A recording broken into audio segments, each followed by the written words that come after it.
मशहूर कथावाचिका देवी चित्रलेखा इन दिनों दरभंगा में है। दरभंगा के संस्कृत विश्वविद्यालय मैदान में वे श्रीमद् भागवत कथा प्रतिदिन कह रही हैं। कथा समापन में अभी 2 दिन और शेष है। इसी बीच आज शुक्रवार को देवी चित्रलेखा पत्रकारों से मुखातिब हुई मारवाड़ी कॉलेज के निकट अवस्थित सीए संदीप अग्रवाल के आवास पर। इस दौरान उन्होंने कहा कि वे अब तक 600 से अधिक श्रीमद् भागवत कथाएं कर चुकी हैं, 35 से अधिक देशों में संकीर्तन यात्राएं कर चुकी हैं। 2013 में एक घायल गौ को देखकर उनके हृदय में करुणा उमड़ी। परिणाम स्वरूप उन्होंने हरियाणा के होंडल में गौ सेवा धाम हॉस्पिटल एवं रिसर्च सेंटर की स्थापना की। यहाँ प्रतिदिन लगभग 400 गायें और 300 से अधिक अन्य पशु निःशुल्क उपचार प्राप्त करते हैं। अब तक 70,000 से अधिक गौ एवं अन्य प्राणियों का सफल उपचार हो चुका है। यह जीवन में अनेक चुनौतियों और आलोचनाओं के बावजूद देवी चित्रलेखा कभी विचलित नहीं हुई। अपने परिवार और भक्तों के सहयोग से वे आज भी दृढ़ संकल्प के साथ सनातन धर्म की सेवा और समस्त प्राणियों के कल्याण में निरंतर लगी हुई हैं।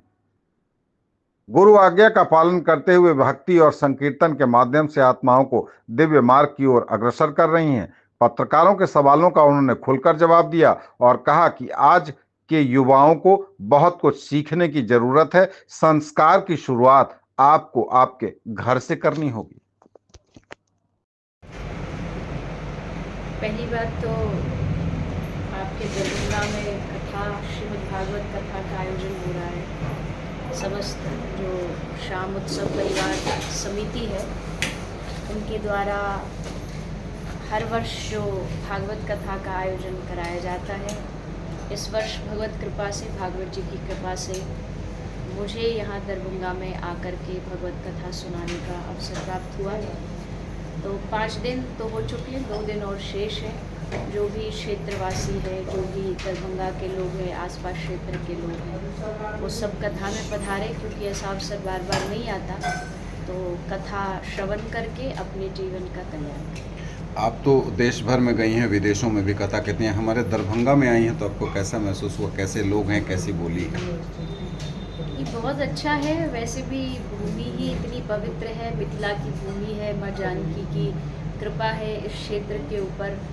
और पहले से ही बिहार में अध्यात्म धर्म को लेकर के लोग बहुत जागरूक हैं और कथा में भी वो चीज़ देखने को मिलती है। सब लोग बड़े भाव से आते हैं। बारिश बहुत हो रही है लेकिन उसके बाद भी लोग आ रहे हैं, कथा का श्रवण कर रहे हैं। तो ये इस बात का प्रतीक है कि उनमें अपने धर्म को लेकर बहुत जागरूकता है और श्रद्धा है। एक सवाल है जो सोसाइटी से जुड़ा हुआ है। नैतिक मूल्यों में इन दिनों बहुत गिरावट देखी जा रही है। पूरे देश या पूरे विश्व में यही हालात हैं।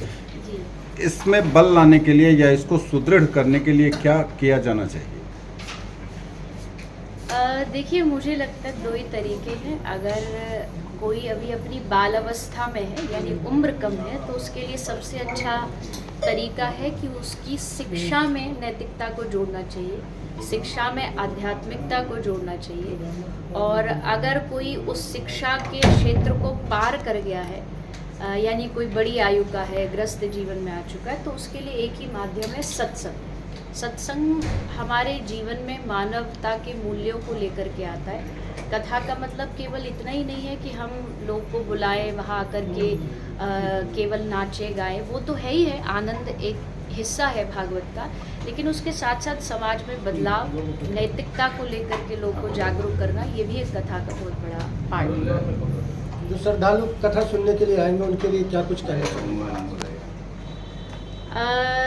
बस यही कहना है कि आज के समय में देखो, हर एक आदमी, चाहे वो नौकरी कर रहा है, चाहे बिजनेस कर रहा है, चाहे वो बच्चा है, चाहे बूढ़ा है, सबको अपने जीवन में शांति चाहिए।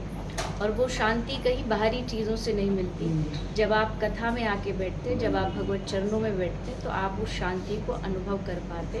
तो अगर उस परम शांति का अनुभव करना है तो कथा में आइए, कथा का रस पाइए। जी, आप